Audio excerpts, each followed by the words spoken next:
안녕하세요. 틈틈이와 알아보는 미국 주식 틈틈이입니다.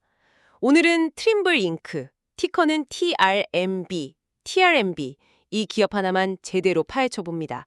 오늘 저희의 미션이 아주 명확해요.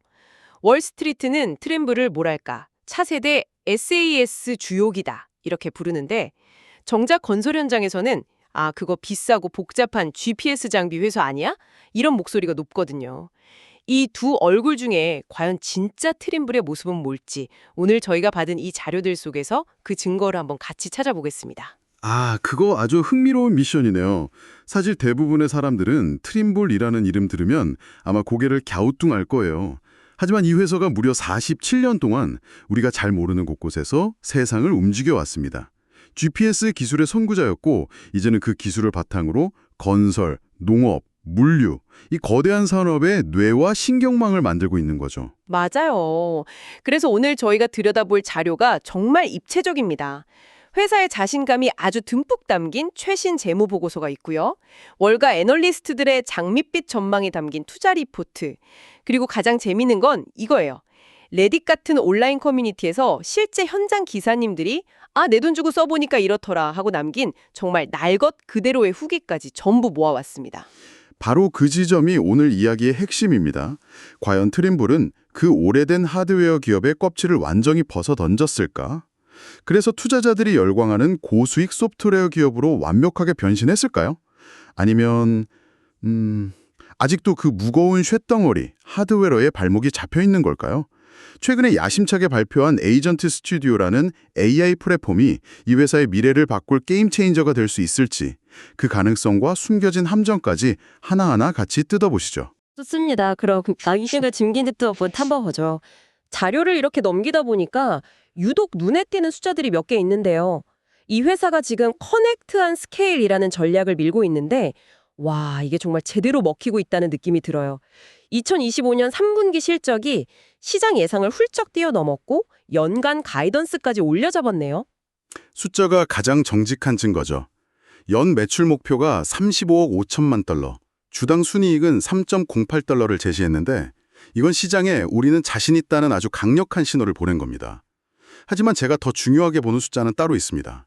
혹시 ARR 말씀하시는 건가요? 저도 이 숫자를 보고 진짜 깜짝 놀랐습니다.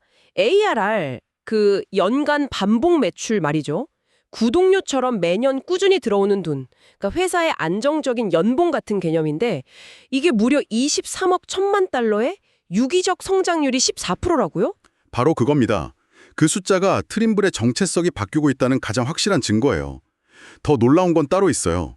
전체 매출에서 소프트웨어와 서비스가 차지하는 비중을 한번 보세요. 어디 보자. 잠깐만요. 이게 맞아요?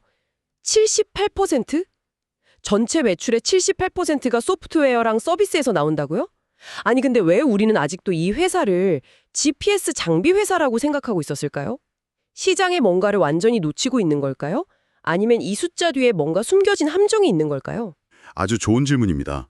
그게 바로 오늘 우리가 파헤쳐야 할 미스터리죠. 일단 숫자만 보면 이건 완벽한 소프트웨어 기업의 프로필입니다. 총이익률, 그러니까 그로스 마진이 71.2%에 달하는데 이건 하드웨어를 팔아서는 절대 만들 수 없는 수익률이거든요. 애플이 아이폰 팔아서 남기는 마진율하고 비슷한 수준입니다. 와, 71.2%. 그러니까 10,000원어치 팔면 7,120원이 남는다는 거잖아요. 이건 뭐 거의 땅 파서 장사하는 수준인데요. 그런데 회사는 여기서 만족하지 않는 것 같아요. 3-4-30 프레임워크라는 걸 발표했더라고요. 네, 2027년까지 ARR 30억 달러, 전체 매출 40억 달러, 그리고 EBITDA 마진 30%를 달성하겠다는 아주 구체적인 목표죠. 3년 안에 ARR을 거의 7억 달러나 더 늘리겠다? 와, 이건 정말 대단한 자신감인데요. 솔직히 그냥 희망사항처럼 들리기도 합니다. 이런 엄청난 자신감의 근거가 대체 뭘까요? 혹시 자료에 AI나 데이터에 대한 이야기가 있었나요? 정확히 보셨습니다. 그 자신감의 심장부에 바로 데이터와 AI가 있습니다. 트림블은 지난 47년간 조용히 석유를 시추해왔어요. 그 석유는 바로 데이터입니다.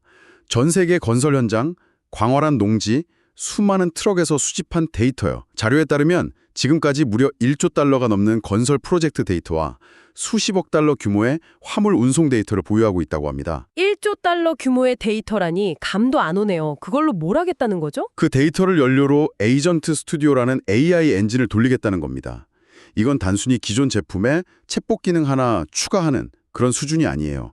모든 트림블 제품과 워크플로우를 아우르는 통합 AI 플랫폼을 만들겠다는 구상입니다. 예를 들어보죠. 거대한 건설 현장 관리자가 있다고 칩시다.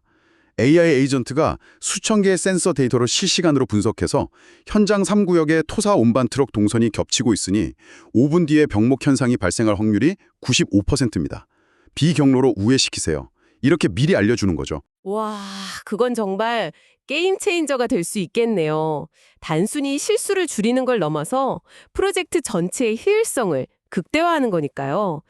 그런 산업 특화 데이터를 그만큼 가진 회사가 없으니 경쟁사들이 쉽게 따라할 수도 없겠고요. 이게 바로 트림블의 경제적 해자, 즉 아무도 넘볼 수 없는 성벽이 되겠군요. 그렇죠. 이 데이터 해자 때문에 월스트리트가 열광하는 겁니다. 하지만 이 화려한 성장 스토리 너무 완벽해서 오히려 의심이 들지 않나요? 모든 것이 좋아 보일 때일수록 우리는 돋보기를 들고 그 뒷면을 봐야 합니다. 맞아요. 이렇게 완벽한 이야기는 없죠. 분명히 어딘가에 리스크가 숨어 있을 텐데요. 가장 먼저 눈에 띄는 건 역시 가격표, 즉 밸류에이션입니다. 주가 수익 비율 P/E가 54.8배라고요? 55배? 건설 장비 만들던 회사가 갑자기 그런 평가를 받는다는 게 시장이 너무 앞서 나가는 것 같다는 생각이 드는데요. 정확합니다. P/E 55배는 시장이 트림블은 3430 계획을 완벽하게 달성할 것이고 AI 플랫폼도 대성공을 거둘 것이다 라는 가장 낙관적인 시나리오를 이미 주가에 전부 반영했다는 뜻입니다. 이렇게 기대치가 하늘을 찌를 때는 아주 작은 실수 하나, 예를 들어 분기 실적이 예상보다 1%만 낮게 나와도 주가는 폭락할 수 있습니다. 아, 기대가 큰 만큼 실망도 크다는 거군요. 그리고 제가 자료를 보면서 가장 찜찜했던 부분이 있어요. 바로 내부 통제 문제입니다. 중대한 약점, material weakness라는 무시무시한 단어가 적혀 있던데요. 네, 그 부분을 그냥 넘어가서는 안 됩니다. 2024년에 회계감사 문제로 미국 증권거래위원회 SEC의 서류 제출이 늦어졌고 이것 때문에 나스닥으로부터 상장 폐지 경고까지 받았습니다.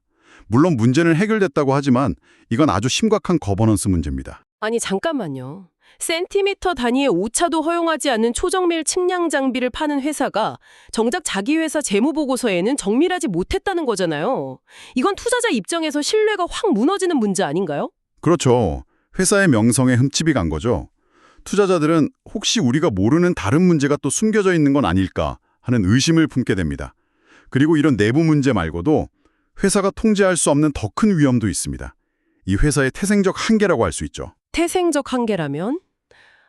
주요 고객들이 건설, 농업, 물류 산업에 집중되어 있다는 점 말씀이시군요. 이 산업들은 전부 경기를 엄청나게 타는 소위 경기 순환 산업이잖아요. 맞습니다. 경기가 둔화되고 금리가 오르면 기업들은 가장 먼저 허리띠를 졸라맵니다. 새로운 건물 짓는 계획을 미루고 비싼 농기계 사는 걸 망설이게 되죠. 그러면 트림블의 매출에 직접적인 타격이 올 수밖에 없습니다. 지금의 14%라는 높은 성장률이 영원히 계속될 거라고 장담하기 어려운 이유입니다. 듣고 보니 그렇네요. 마지막으로 경쟁 환경도 빼놓을 수 없죠. 저희가 분석한 레딧 커뮤니티 현장 전문가들 목소리를 보면 정말 흥미로운 내용이 많더라고요. 트림블이 최고인 건 맞는데 너무 비싸고 복잡하다는 의견이 거의 공통적이었어요. 그렇죠. 특히 경쟁사인 일본의 탑콘에 대한 평가가 인상적이었습니다. 많은 전문가들이 정밀도나 기능 면에서는 트림블이 한 수 위인 건 인정한다. 하지만 내 현장에서는 그 정도까지 필요 없다. 탑콘은 훨씬 저렴하면서도 충분히 쓸만하다라고 말합니다. 모든 현장에서 최고 사양의 장비가 필요한 건 아니니까요. 아, 레딧에서 본 글이 생각나네요. 어떤 측량 기사분이 내 현장에 람보르기니, 트림블이 필요 없다. 튼튼한 도요타 트럭, 탑콘이면 충분하다고 쓴 걸 봤어요. 고객의 필요와 가격 사이에서 절묘한 균형을 맞추는 경쟁자가 있다는 거네요. 소프트웨어 쪽은 더 심각하지 않나요? 오토데스크나 프로코어 같은 공룡들이 버티고 있잖아요. 맞습니다. 소프트웨어 시장은 훨씬 더 치열합니다. 트림블이 이 시장의 유일한 정답이 아니라는 점, 그리고 고객들에게는 언제나 대안이 있다는 점을 반드시 기억해야 합니다. 와, 이야기를 나누다 보니 이 회사의 핵심 딜레마가 명확해지는 것 같습니다. 트림블의 가장 강력한 무기라고 생각했던 하드웨어와 소프트웨어의 통합이 어떻게 보면 가장 큰 약점, 즉 아킬레스건이 될 수도 있다는 거네요. 이 통합 모델이 과연 지속 가능한 경쟁력일까요? 바로 그 지점이 이 기업의 미래를 가를 분수령입니다. 어떻게 생각하세요? 저는 그래도 강점이라는 쪽에 마음이 기웁니다.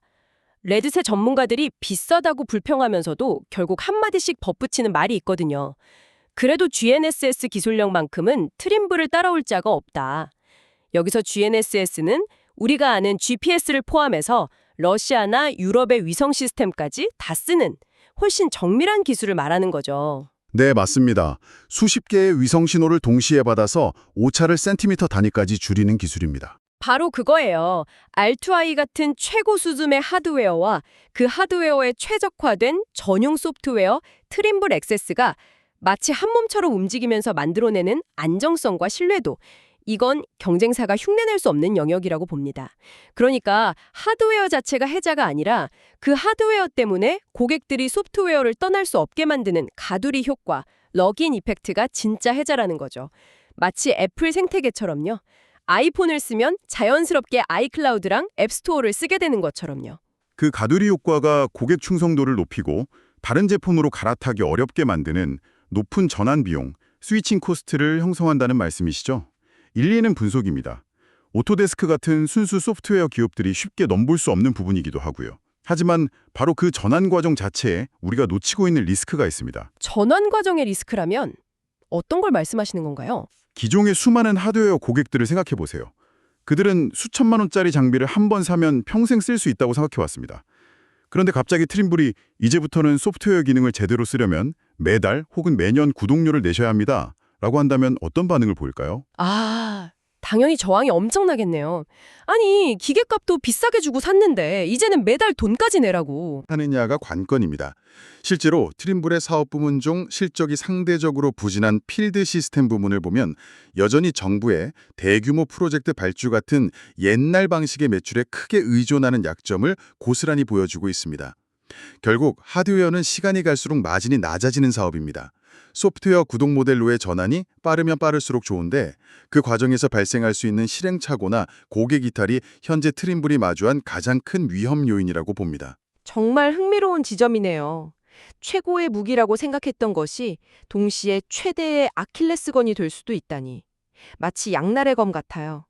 성공하면 아무도 넘볼 수 없는 제국을 건설하지만 실패하면 스스로의 무게에 짓눌릴 수도 있겠군요. 자, 그럼 오늘 우리가 살펴본 자료들을 바탕으로 마지막 정리를 해볼까요? 트림블의 미래를 두고 두 개의 아주 다른 이야기가 팽팽하게 맞서고 있습니다. 먼저 긍정적인 이야기, 기회 요인부터 정리해보죠. 한편에는 47년 역사의 하드웨어 명가가 성공적으로 체질을 개선해서 AI와 데이터라는 강력한 신무기까지 장착한 고수익 사스 선두주자의 모습이 있습니다. 3-4-30 계획이 순조롭게 실현된다면 지금의 주가는 오히려 저렴해 보일 수도 있는 엄청난 상승 잠재력을 가지고 있죠. 반대편에는 차가운 현실, 즉 위협 요인들이 있습니다. 하늘 높은 줄 모르는 50배가 넘는 밸류에이션 부담, 투자자들의 신뢰를 흔들었던 내부 통제 문제의 상처, 그리고 언제 닥칠지 모를 경기 침체의 먹구름이 도사리고 있습니다. 특히 주요 사업이 경기순환 산업에 깊숙이 발을 담그고 있다는 점은 이 회사가 짊어진 가장 큰 족쇄일 수 있습니다. 자, 이제 선택의 시간이네요. 구독자 여러분은 트림블의 미래를 어떻게 보시나요? 건설, 농업, 물류라는 거대한 아날로그 산업의 디지털 전환에 없어서는 안 될 곡괭이와 삽을 파는 기업으로서 제2의 엔비디아가 될 잠재력을 가진 숨은 도석일까요? 아니면 높은 기대감과 이상이 기댄 작은 충격에도 쉽게 무너질 수 있는 위험한 거품일까요? 오늘 우리가 함께 파헤쳐본 증거들을 바탕으로 한 여러분의 날카로운 분석을 기다려보겠습니다. 한 가지 더 생각해 볼 질문을 던져드리죠. 만약 트림블이 하드웨어 사업부를 완전히 분사시켜버리고 순수 소프트웨어 및 데이터 기업으로 거듭난다면 시장은 이 회사를 어떻게 재평가하게 될까요? 여러분의 생각을 댓글로 자유롭게 남겨주세요.